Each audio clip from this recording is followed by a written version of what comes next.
आज बनवते मी लसणीचं खमंग तिखट हे तोंडी लावणं। आता मी इथं कडलं घेतलं आहे छोटंसं, त्याच्यामध्ये तेल टाकलं आहे, मोहरी टाकली आहे। मोहरी तडतडली की आपण पुढची प्रोसेस। मोहरी आपली तडतडली आहे, आता आपण पहिले टाकू याच्यामध्ये हिंग।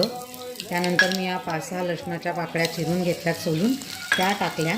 त्या थोड्याशा आपण किंचित परतणार आहोत। त्याच्यानंतर हे जे आहे हे तोंडी लावणं हे भाकरी पातळ भाजीवर खूप सुंदर लागतं।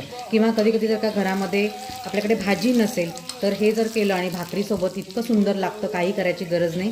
शिवाय घरातल्या अवेलेबल साहित्यातनं होतं, याच्यासाठी काही विकत आणायची गरज पडत नाही। आता लसूण आपला छान झाला आहे लालसर, त्याच्यामध्ये 2 चमचे मी हे दाण्याचं कूट टाकलं आहे, ते छान मिक्स करून घेते। आता याच्यामध्ये टाकूयात मीठ आणि 2 चमचे मी तिखट टाकते। तिखट तुम्ही तुमच्या आवडीप्रमाणे बदलू। झालेलं आहे आपलं तिखट तयार, बघू शकता तुम्ही 1 मिनिट सुद्धा लागलेला नाहीये। आता गॅस बंद करा। अतिशय सुंदर खमंग असं आपलं